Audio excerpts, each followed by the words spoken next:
ஜெயலலிதா அம்மையார் இருந்த வரைக்கும் அந்த அம்மாவோட கால், அந்த அம்மா இறந்த உடனே சசிகலா அம்மாவோட கால், அந்த அம்மாவை ஜெயிலுக்கு அமிச்சிட்டு உடனே முதலமைச்சர் ஆகணும்னு திரு டிடிவி தினகரன் அவருடைய கால், அதன் பிறகு கொஞ்ச நாள் மோடியோட கால், அமித்ஷாவோட கால், இன்னைக்கு பர்மனண்டா திரு மோடியோட கால்ல போய் சரண்டர் ஆயிருக்கிறாரு திரு எடப்பாடி பழனிசாமி அவர்கள். அண்ணன் எடப்பாடியாரா சொல்றாரு, இந்த கால்ல அந்த கால்ல ஊந்து தானே வந்தீங்க அப்படின்னு சொல்றாரு. ஆமாப்பா, உங்க தாத்தா பல கால்களில் நெடியா ஊந்தாரு.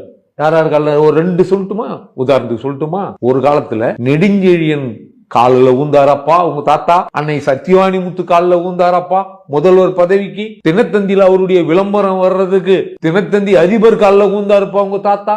மோடியே இந்திரா காந்தி அன்னைக்கு நேருவின் மகளே வாருக நிலையான ஆட்சி தருகன்னு இந்திரா காந்தி காலில் கூட ஊந்தாருப்பா. அதை விட இன்னொன்னு, வாஜ்பாய் ரொம்ப நல்லவரு, அவர் இருக்கிற பாச்சி தான் தவறான பாச்சி, ரொம்ப நல்லவர்னு வாஜ்பாய் காலில் கூட ஊந்திருக்காருப்பா உங்க தாத்தா. இதெல்லாம் யாருக்கும் தெரியாதுன்னு நினைச்சுக்கிட்டு பேசக்கூடாது. பால்டாயில் பேபிக்கு ஒன்றும் தெரியாது, அரசியல் தெரியாது, பழமையான வரலாறு தெரியாது. அதனால கொசுவை ஒழிக்கணும்னு இது வரைக்கும் ஒழிக்கல.